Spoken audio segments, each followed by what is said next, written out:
आक्रोशित हैं। दरअसल आपको बता दें कि एमबी अस्पताल के इमरजेंसी के बाहर लोगों का जमावड़ा लगा हुआ है। बच्चे की स्थिति जानने को लोग अड़े हुए हैं। प्रशासन ने 2 लोगों को अंदर जाने की अनुमति दी है। एसपी और कलेक्टर सहित भारी जाब्ता तैनात है। तो फिलहाल आपको जानकारी दे दें कि परिजनों में जो है वो साफ तौर पर गुस्सा, नाराजगी देखने को मिल रही है, क्योंकि बच्चे की हालत कैसी है ये जानने के लिए वो अंदर जाना चाहते हैं, लेकिन पहले इजाजत नहीं दी गई। हालांकि उसके बाद 2 लोगों को इजाजत दे दी गई है। अंदर जाने की अनुमति प्रशासन की ओर से मिल गई है। फिलहाल बच्चे की स्थिति को जानने के लिए अड़े हुए हैं लोग। और अस्पताल के बाहर पर ये तस्वीरें हम आपको दिखा रहे हैं, जहां पर आप देख सकते हैं भारी संख्या में लोगों की भीड़ जो है वो एकत्रित हुई है यहां पर। दरअसल आपको बता दें कि कल जो उदयपुर में हुआ था उसके बाद जो है लगातार पुलिस की ओर से निगरानी रखी जा रही है और जगह जगह पर पुलिस का जाब्ता भी तैनात है। हम 3 तस्वीरें भी आपको दिखा रहे हैं। एक हम इमरजेंसी वार्ड के बाहर की तस्वीर है, जहां पर लोगों की संख्या आप देख सकते हैं, भारी संख्या में महिला पुरुष सभी यहां पर मौजूद हैं और घायल छात्र का इलाज जारी है। कलेक्टर की तरफ से जानकारी भी दी गई है और पुलिस की अपील है कि अफवाहों पर आप ध्यान ना दें और इसको लेकर इंटरनेट सेवा को भी बंद कर दिया गया है ताकि किसी भी तरीके से कोई अफवाह न फैल सके। भावनाएं मैं समझ रहा हूँ, इसीलिए आया हूँ। और अगर आपको किसी को भी ये लग रहा है कि प्रशासन झूठ बोल रहा है, आप में से 2 आदमी चलें, मैं खुद चलूंगा आपके साथ, आपको बच्चा दिखा देते हैं। ठीक है।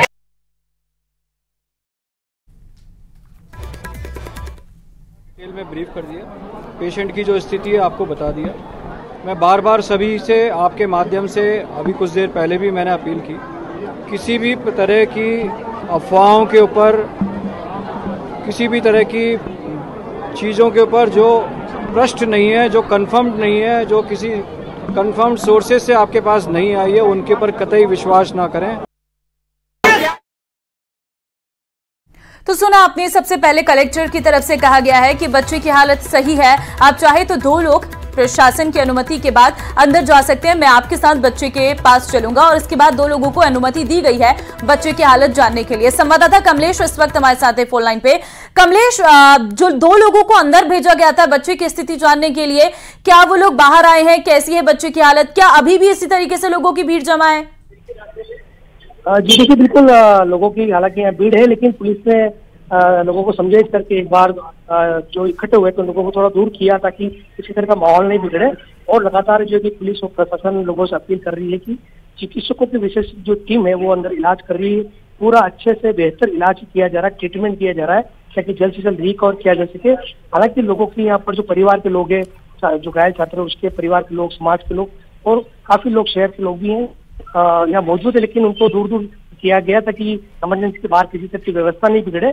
और ऐसे में लगातार इनको पूरी तरह से इनको ये भी बताया जा रहा है कि बच्चे का ट्रीटमेंट में सुधार किया जा रहा है ताकि माहौल नहीं बिगड़े। जी कमलेश, लेकिन इस बात की जानकारी दीजिए, 2 लोग अंदर गए थे, उनके बारे में कोई अपडेट है कि वो बाहर आए हैं, बच्चे को देख लिया है, बच्चे की हालत ठीक है? जी देखिए, बिल्कुल परिवार के 2 लोगों को अंदर जाने की अनुमति दी थी प्रशासन ने और उन्होंने वहां पर जाकर दिखा दी है। चिकित्सक जो इनका जो ट्रीटमेंट कर रहे हैं उन्होंने बताया कि स्थिति में काफी जो सुधार करने की कोशिश की जा रही है, लगातार प्रयास जारी है। एक बार उन्हें पूरी तरह से आश्वस्त किया गया कि ट्रीटमेंट में किसी तरह की कोताही नहीं बरती जा रही और पूरा कोशिश की जा रही कि लगातार इसको जल्द से जल्द उसको रिकवर किया जैसे वो बचाया जा सके। ठीक है कमलेश, और अभी क्या पूरी तरीके से माहौल शांत है? एसपी और कलेक्टर की तरफ से क्या कहा गया है? जी देखिए, एसपी कलेक्टर के साथ बड़े पुलिस अधिकारी और कई लोग यहाँ मौजूद है। लगातार उन्होंने अपील की है लोगों से कि पूरी तरह से इलाज किया जा रहा है और जो बेहतर से बेहतर डॉक्टर की टीम है, सीनियर डॉक्टर है, वो टीम लगी हुई कल से ही और लगातार जो है इलाज किया जा रहा है लोगों को। ठीक है कमलेश, बहुत धन्यवाद आपका फिलहाल तमाम जानकारी देने के लिए। चलिए आगे बढ़ते हैं। कल राखी का त्योहार है। रक्षाबंधन को लेकर बहनें अपने भाइयों को राखी बांधने के लिए घर से निकल गई हैं। एक ओर जहां रक्षाबंधन को लेकर बाजार सजे धजे नजर आ रहे, वहीं दूसरी ओर बस स्टैंड पर महिलाओं की काफी भीड़ देखी जा रही है। जयपुर के सिंधी बस स्टैंड पर जायजा लिया हमारी संवाददाता महिमा जैन ने।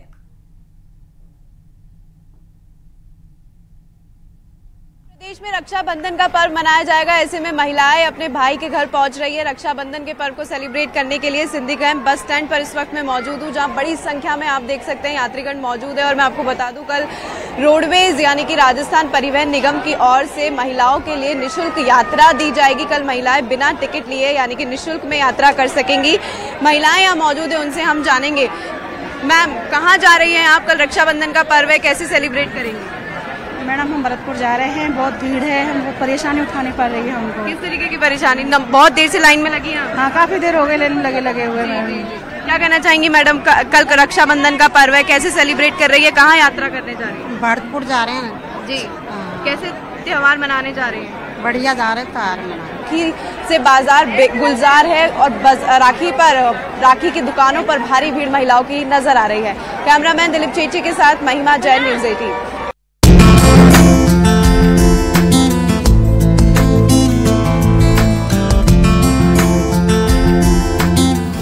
19 अगस्त को मनाया जाएगा रक्षाबंधन। रक्षाबंधन पर बन रहे कई शुभ संयोग। भद्रा के साय से भी रहना पड़ेगा सतर्क। 19 अगस्त यानी सोमवार को रक्षाबंधन का त्योहार मनाया जाएगा। इस दिन बहनें अपने भाई की कलाई पर प्रेम और स्नेह का रक्षा सूत्र बांधती हैं और भाइयों की लंबी उम्र की कामना करती हैं। बदले में भाई अपनी बहन को रक्षा देने का वचन करते हैं। भाई को राखी बांधने की यह परंपरा सदियों से चली आ रही। इस साल रक्षाबंधन पर कई शुभ संयोग बनेंगे। इस बार रक्षाबंधन के दिन श्रावण पूर्णिमा और सोमवार एक साथ हैं, लेकिन इस बार राखी के मौके पर भद्रा का भी साया रहेगा। रक्षाबंधन पर 7 घंटे 39 मिनट तक भद्रा का साया है। 18 अगस्त 2024 को रात को 2:21 से भद्रा प्रारंभ होगी, जो कि 19 अगस्त को दोपहर 1:24 तक रहेगी। इसका तात्पर्य ये हुआ कि भद्रा में राखी बांधना शुभ नहीं है, अर्थात 1:24 से लेके और 5:26 तक का जो मुहूर्त है वो बहनों के द्वारा राखी बांधने का सर्वश्रेष्ठ मुहूर्त है। 19 अगस्त को किस वक्त राखी बांधना शुभ होगा वो भी बताते हैं। ज्योतिषाचार्यों के अनुसार 19 अगस्त की रात 2:21 पर भद्रा लग जाएगी। सुबह 9:51 से 10:53 तक भद्रा पुंछ रहेगा। सुबह 10:53 से लेकर दोपहर 12:37 तक भद्रा मुख रहेगा। इसके बाद भद्रा का समापन दोपहर 1:30 पर होगा। ज्योतिष शास्त्र के मुताबिक भद्रा को बेहद ही अशुभ समय माना गया और इस काल में कोई भी शुभ कार्य नहीं किया जाता और 19 अगस्त को दोपहर 1:30 के बाद ही राखी बांधी जा सकेगी। वहीं इस साल रक्षाबंधन पर सर्वार्थ सिद्ध योग, शोभन योग और रवि योग का भी शुभ संयोग बन रहा है। 1:30 तक भद्रा होने के कारण 19 अगस्त को रक्षाबंधन पर्व नहीं मनाया जाएगा। उसके बाद में भी शुभ समय में 1:48 से लग्न के हिसाब से एवं 2:15 बजे के हिसाब से चौगड़िया के हिसाब से यह लग्न और चौगड़िया संपूर्ण रूप से आ जाएगा, जो कि रात्रि कालीन 9:10 तक शुभ लग्न रहेगा, शुभ मुहूर्त रहेगा। बहरहाल 19 अगस्त आने ही वाला है। ऐसे में पहले बाजारों में बहनें जमकर राखियां खरीद रही हैं, ताकि रक्षाबंधन के दिन अपने भाई की कलाई पर रेशम का धागा वो बांधे, प्यार बांध सके। जयपुर से न्यूज़ 18 राजस्थान के लिए महिमा जैन की रिपोर्ट। और अब खबर बीकानेर से आपको देंगे, जहां बच्ची के साथ दरिंदगी का मामला सामने आया है। 9 साल की बच्ची के साथ बुआ ने दरिंदगी की है। बिना मां बाप की बेटी से मारपीट कर चिमटे से दागा गया है। राजकीय बालिका विद्यालय में अध्यापिका को बच्ची ने आपबीती सुनाई है और विद्यालय की छुट्टी के बाद घर जाने से बच्ची इनकार करती नजर आई। विद्यालय की अध्यापिका ने प्रिंसिपल को इस बात की जानकारी दी। चाइल्ड हेल्पलाइन को घटना की सूचना दी गई। काउंसलर बबीता व्यास ने बच्ची की काउंसलिंग की। महिला रिश्तेदार के खिलाफ पुलिस ने मामला दर्ज किया है। पुलिस ने बच्ची का मेडिकल करवाया है। बच्ची को गर्म चिमटे से दागने और मारपीट के निशान मिले हैं।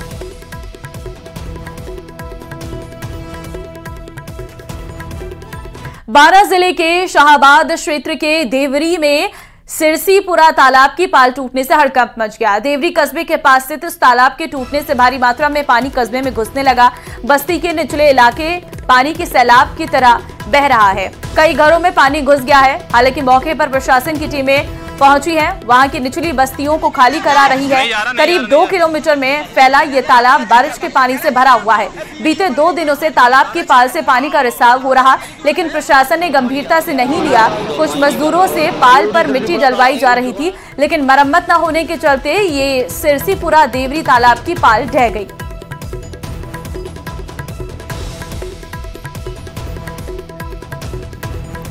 और अब खबर श्रीगंगानगर से है, जहां सूरतगढ़ में सरेरा दिन दहाड़े महिला के कानों की बाली छीनकर भागे युवक को मौके पर मौजूद लोगों ने पीछा कर पकड़ लिया है और पुलिस के हवाले कर दिया है।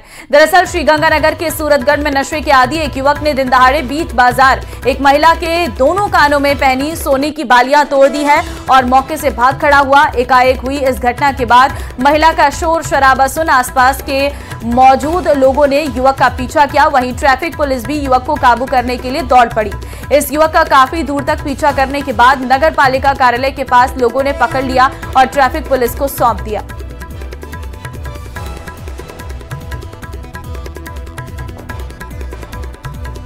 और अब खबर जोधपुर से है, जहां ग्रामीणों ने अवैध बजरी डंपर के खिलाफ कार्रवाई की और पुलिस मूक दर्शक बनकर देखती रही। 2 अवैध बजरी डंपर को ग्रामीणों ने रुकवाया। एक डंपर पुलिस की आंखों के सामने मौके से निकला। कल 2 मवेशियों की हुई थी बजरी डंपर की टक्कर से मौत और आज सुबह 2 बजरी डंपर को ग्रामीणों ने रुकवाया। डंपर चालक ने महिला पर डंपर चढ़ाने का प्रयास किया। मौके पर ग्रामीणों ने पुलिस को बुलाया। पुलिस ने एक डंपर को जाने दिया। लूणी के सतलाना करनियाली रोड की ये पूरी घटना है।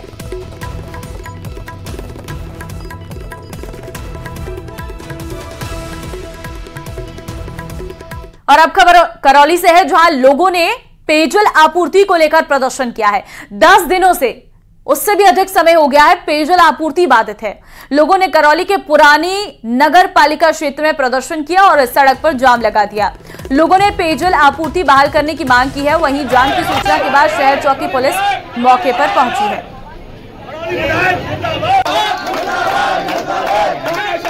तो तस्वीरें आप देख सकते हैं, पेयजल आपूर्ति को लेकर ये प्रदर्शन है, क्योंकि 10 दिन हो गए हैं, घरों में पानी नहीं आ रहा है। पानी बंद हो जाने के चलते लोग परेशान हैं। ऐसे में नगर पालिका क्षेत्र में प्रदर्शन देखने को मिला। करौली का ये पुरानी नगर पालिका क्षेत्र है, जहां पर सड़कों पर लोग आए और सड़क जाम कर दी, जिसके बाद पुलिस मौके पर पहुंची और मामले को शांत कराया गया। दरअसल पेयजल आपूर्ति को लेकर ये गुस्सा जो है वो लोगों में देखने को मिल रहा है। बारिश के चलते कई जगह पर जो पानी है वो टूट गया है, पानी नहीं पहुंच पा रहा है, रास्ते टूट गए, जिसके चलते पानी लोगों के घरों तक नहीं पहुंच पा रहा। और अब खबर अजमेर से आपको देंगे, जहां जर्जर बिल्डिंग धराशायी हो गई है। मोती कटला इलाके में जर्जर बिल्डिंग गिरी है और बिल्डिंग गिरने से कोई जनहानि हालांकि नहीं हुई है। दरगाह थाना जाने वाला रास्ता बंद हुआ है। बिल्डिंग के सामने वाले मकान में भी नुकसान हुआ है। पास में मौजूद बिल्डिंग की स्थिति भी खराब बताई जा रही है। लगातार हो रही बारिश के बाद स्थिति जो है वो खराब हुई है। तस्वीरें आपके सामने, आप देख सकते हैं किस तरीके से पूरा रास्ता बंद हो गया है, क्योंकि जर्जर बिल्डिंग थी, पूरी तरीके से धराशायी होगी, जिसके चलते रास्ता जो है वो पूरी तरीके से बंद हो गया है।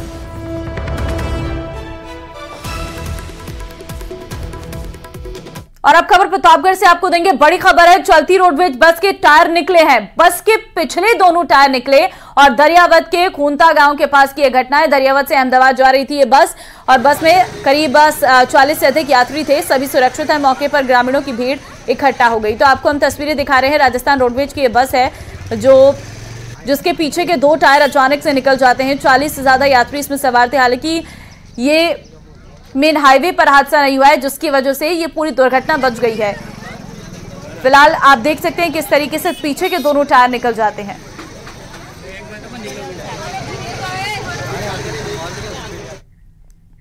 क्या हो जब बाढ़ी खेत खाने लगे, समाज की दशा दिशा तय करने का दम भरने वाली ही जब आवाम की हकमारी करने लगे तो सवाल उठने लाजमी हो जाते हैं।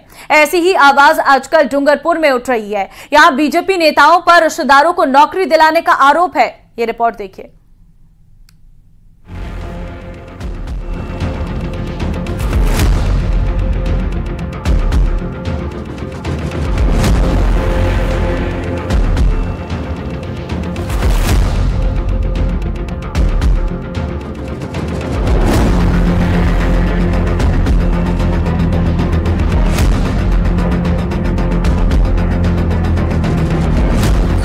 14 पदों पर हुई भर्ती पर छिड़ी रार। बीजेपी पर आरोप धारदार। अपनों के लिए नियम कायदे किए दरकिनार। बीजेपी ने आरोपों को बताया निराधार। स्क्रिप्ट धारदार, सेटिंग जोरदार। बहुत दुर्भाग्यपूर्ण है कि भारतीय जनता पार्टी के नेताओं ने टीएडी विभाग के अंतर्गत स्वच्छ परियोजना है उसमें बंदरबाट करते हुए प्लेसमेंट एजेंसी के माध्यम से जो लोग लगाए हैं वो उनके रिश्तेदारों को लगाया है, उनके परिवारजनों को लगाया है। डूंगरपुर में 14 पदों पर हुई भर्ती पर कांग्रेस हमलावर है। कांग्रेस के मुताबिक बीजेपी नेता की पत्नी भाई को कोऑर्डिनेटर, असिस्टेंट कोऑर्डिनेटर और चीफ कोऑर्डिनेटर की पोस्ट पर लगाया गया। इनमें से कुछ लोगों ने ड्यूटी ज्वाइन भी कर ली है। खास बात यह है कि इसके लिए पहले से लगे युवाओं को हटाया गया। भर्ती प्लेसमेंट एजेंसी के जरिए स्वच्छ परियोजना के तहत की गई है। जनजातीय क्षेत्रीय विकास विभाग में स्वच्छ परियोजना के तहत डूंगरपुर जिले में कई तरह के कार्यक्रम संचालित हैं। परियोजना के तहत डूंगरपुर जिले में कोऑर्डिनेटर, असिस्टेंट कोऑर्डिनेटर और चीफ कोऑर्डिनेटर के 43 पद हैं। इनमें 14 पदों पर भर्ती की गई है। इसके लिए 11 युवाओं को हटाया गया है और 3 पद पहले से ही खाली चल रहे थे। इन पदों पर प्लेसमेंट एजेंसी बिमल राज आउटसोर्सिंग प्राइवेट लिमिटेड के जरिए भर्ती की गई।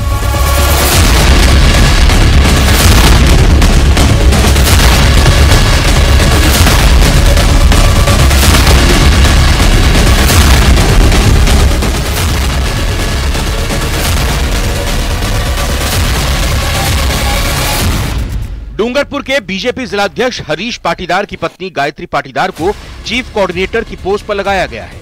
डूंगरपुर नगर परिषद में उपसभापति सुदर्शन जैन की पत्नी जया जैन को कोऑर्डिनेटर और पूर्व राज्य मंत्री सुशील कटारा के भाई हेमेंद्र कटारा को कोऑर्डिनेटर की पोस्ट दी गई। भर्ती को लेकर लिस्ट भी सोशल मीडिया पर शेयर हो रही है। बीएपी सांसद राजकुमार रोध भी बीजेपी नेताओं की ओर से अपनों को ही पदों पर लगाने पर राजनीतिक फायदा उठाने के आरोप लगा रहे हैं। यह टीएडी विभाग आदिवासियों के कल्याण के लिए बना हुआ है, लेकिन भाजपा ने वर्तमान में भाजपा का कल्याण टीएडी विभाग का नाम एक तरह का चेंज कर दिया है, भाजपा कल्याण विभाग बना दिया गया है। हम इसका कड़ा विरोध करते हैं और साथ ही हम कहना चाहेंगे कि ये जो जिस तरह से घिनौनी हरकत है प्लेसमेंट एजेंसी के द्वारा जो बिना विज्ञप्ति, बिना कुछ नियम कायदे सारे ताक में रख के भाजपा ने अपने हिसाब से जो किया गया है उसका हम कड़ा विरोध करते हैं। भर्ती को लेकर आवेदन कब और कैसे लिए गए, एग्जाम हुआ या फिर इंटरव्यू लिए गए, योग्यता के किन मापदंडों के बाद अभ्यर्थियों का चयन किया गया, ऐसे कई सवाल हैं जिनका अधिकारियों के पास कोई जवाब नहीं है। स्वच्छ परियोजना से जुड़े अधिकारी पूरे मामले को लेकर प्लेसमेंट एजेंसी पर ठीकरा फोड़ रहे हैं।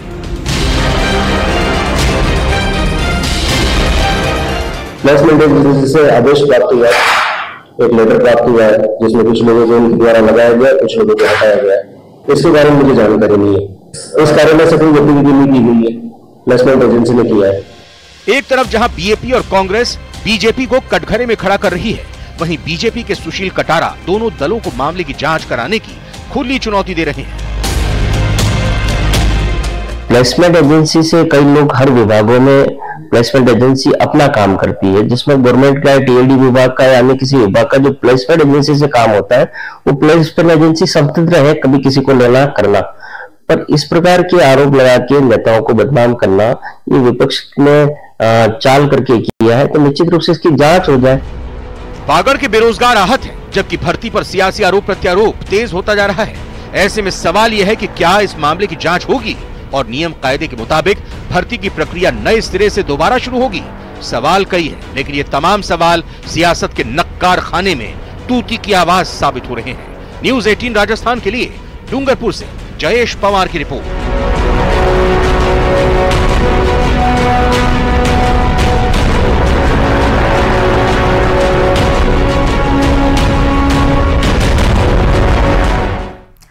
राजस्थान में मानसून की बारिश आफत बनी हुई है। मूसलाधार बारिश से जनजीवन प्रभावित होने के साथ ही कई जिलों में जलभराव के साथ ही बांध ओवरफ्लो हो चुके हैं। मुख्य रास्तों से गांव का संपर्क टूटने से आमजन परेशान है। मौसम विभाग के मुताबिक उत्तर पूर्वी राजस्थान के ऊपर बना परिसंचरण तंत्र अब धीरे धीरे पश्चिमी राजस्थान की ओर आगे बढ़ रहा है।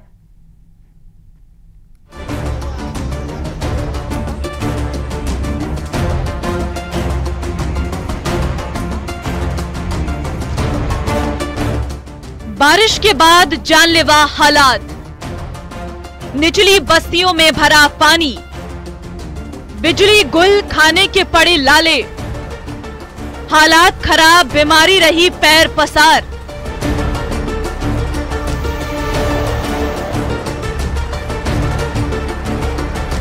बारिश ने चिलचिलाती गर्मी से तो राहत दे दी, लेकिन जिंदगी को मुसीबत में डाल दिया है। भारी बारिश के बाद सड़कों, घरों, सब जगह पानी ही पानी नजर आ रहा। निचली बस्तियों में पानी भर गया है। लोग अपने घरों को छोड़कर दूसरी जगह शरण लेने को मजबूर हो रहे। कई जगह लोग अपनी जान जोखिम में डालते हुए भी नजर आ रहे। पाली के सोजत इलाके में मध्य प्रदेश के नीमच का एक परिवार उफनते नाले में फंस गया। मना करने के बावजूद युवक ने कार को नदी में उतार दिया, जिसके बाद कार पानी के तेज बहाव में बहने लगी, जिसे गांव वालों ने तत्परता दिखाते हुए बाहर निकाला। वहीं जैसलमेर के झलोड़ा भाटियान गांव में भारी बारिश के बाद एक कच्चा मकान गिर गया, जिसमें दबकर 8 बकरियों की मौत हो गई। जबकि मोहनगढ़ इलाके में कई घंटों की बारिश के बाद भाट बस्ती, भील बस्ती, रामपुरा में बाढ़ जैसे हालात नजर आए, जिसके बाद रामपुरा इलाके को प्रशासन ने खाली करा दिया। वहीं जैसलमेर के पोखरण में इस बार 28 साल की बारिश का रिकॉर्ड तोड़ दिया है। भारी बारिश के बाद इलाका जलमग्न नजर आ रहा। इस बार मानसून की पहली बारिश 186 mm हुई है, जो रिकॉर्ड तोड़ बारिश है। इस बात के साथ में दुख के साथ कहना पड़ता है, प्रशासन की जो कमी है, जिसमें सीवरेज की जो पानी है वो गंदा पानी छोड़ दिया गया है और ओवरफ्लो में भी गंदा पानी छोड़ दिया गया है, जिससे हमारी संस्कृति, धार्मिक आस्थाएं प्रभावित होती हैं। प्रशासन को चाहिए कि ये सीवरेज का जो गंदा नाला है उसको यहाँ से हटाया जाए। ये तालाब की खोदाई 2016 में की थी, तो कई मशीनें, कई डंपर, कई टोले लगा के इसको गहरा किया। आज वहाँ जो सामने वाला घाट है वहाँ पे 22 फुट पे आने के बाद ये सलम सागर फुल हुआ है और ये पानी पे फुल होने के बाद नेस्टा हुआ है और नेस्टा 2012 के बाद हुआ है। पहली बरसात 2012 आई थी, तभी जाके फुल नहीं हुआ है। अब इस मौसम के अंदर 3 बड़ी बरसातें हुई, 3 बार। आज हुआ, कुछ दिन पहले हुआ, उससे पहले हुए। 3 बारिश होने के बाद ये तालाब फुल हुआ है। ये तस्वीरें हैं दूदू के फागी इलाके की, जहां बारिश के बाद चारों तरफ पानी ही पानी नजर आ रहा। यहां मांधी बांध की पाल टूटने से हालात खराब हो गए हैं, लेकिन प्रशासन अब तक इनकी सुध नहीं ले रहा। बांध का पानी गांव में घुस रहा है। सुरक्षा को देखते हुए गांव से पलायन करने पर मजबूर है। हालांकि राजधानी जयपुर में भी बारिश का दौर जारी है। अच्छी बारिश के बाद जल स्रोतों में पानी लबालब नजर आ रहा। आमेर की सागर झील में करीब 13 साल बाद पानी लबालब भरा नजर आ रहा, जिसे देखने के लिए देसी विदेशी पर्यटक पहुंच रहे हैं। लगभग 13 साल बाद अब सागर भरा है। काफी अच्छी बारिश हुई है, लेकिन कुछ छोटी मोटी चीजें, क्योंकि यहाँ देशी और विदेशी काफी पर्यटक घूमने के लिए आते हैं। और अब जैसे जैसे लोगों को पता चल रहा है माध्यम के जरिए, जो भी माध्यम है, कि सागर में बहुत अच्छा पानी आया है, तो उसके चलते यहाँ पर बहुत सारे देशी विदेशी लोग और लोकल टूरिस्ट घूमने वाले काफी आते हैं। और हमने एक एसडीएम साहब को शिकायत भी वजह पहुंच चुकी है, उनके पास अवगत भी है उनको, कि सागर में जो नीचे की तरफ पाल है वहाँ एक छोटा सा होल सुराग हो रखा है, उसमें से पानी काफी मात्रा में बाहर निकल रहा है। तो हम ये चाहते हैं कि आने वाले समय के अंदर किसी तरह की कोई दुर्घटना ना हो और ये जगह सेफ बनी रहे, तो उसके लिए काफी प्रयास किए जा रहे हैं। व्यवस्था शासन की तरफ से भी, हम लोग भी लोकल काफी सपोर्ट करते हैं इस चीज को। एक तरफ बारिश लोगों के लिए मुसीबत का सबक बनी है, वहीं जोबनेर में कृषि विश्वविद्यालय प्रशासन बारिश के पानी को इकट्ठा करने की कोशिश कर रहा। विश्वविद्यालय के पास जोबनेर की सड़कों पर भरे पानी को पाइप के जरिए पौंड में एकत्रित किया जा रहा है, ताकि पानी का इस्तेमाल सिंचाई के लिए किया जा सके। भारी बारिश से चारों तरफ परेशानी का दौर जारी है। ऐसे में लोगों को मौसम विभाग की चेतावनी पर ध्यान देना चाहिए, ताकि जिंदगी महफूज रह सके। Bureau report, news 18 Rajasthan. और चलिए एक बड़ी खबर है सीकर से। ये बड़ी खबर है, मुख्यमंत्री भजनलाल शर्मा पहुंचे सीएलसी। पंडित हरिनाथ चतुर्वेदी और मकड़ीनाथ महाराज के प्रतिमा का अनावरण किया है। यूडीएच मंत्री छाबर सिंह खर्रा रहे मौजूद। पूर्व सांसद सुबेदानंद सरस्वती, सीएलसी निदेशक श्रवण चौधरी रहे मौजूद। मंत्रोच्चार के साथ हुआ प्रतिमा का अनावरण। तस्वीरें आपके सामने हैं, आप देख सकते हैं। मुख्यमंत्री भजनलाल शर्मा पहुंचे सीएलसी, जहां पर यूडीएच मंत्री छाबर सिंह खर्रा भी मौजूद रहे। मकड़ीनाथ महाराज की प्रतिमा का अनावरण इस दौरान सीएम की ओर से किया गया और सुबेदानंद सरस्वती, सीएलसी निदेशक श्रवण चौधरी भी इस दौरान मौजूद रहे। तो तस्वीरें आपके सामने हैं, आप देख सकते हैं कि पंडित हरिनाथ चतुर्वेदी और मकड़ीनाथ महाराज के प्रतिमा का अनावरण करने के लिए आज मुख्यमंत्री खुद सीकर आए, जहां पर यूडीएच मंत्री छाबर सिंह खर्रा भी मौजूद रहे। यूडीएच मंत्री छाबर सिंह खर्रा इस दौरान कार्यक्रम में मौजूद रहे। साथ ही मुख्यमंत्री भजनलाल शर्मा आज सीएलसी पहुंचे थे, जहां पर प्रतिमा का अनावरण उनके द्वारा किया गया। पूरे मंत्रोच्चार के साथ प्रतिमा का अनावरण किया गया।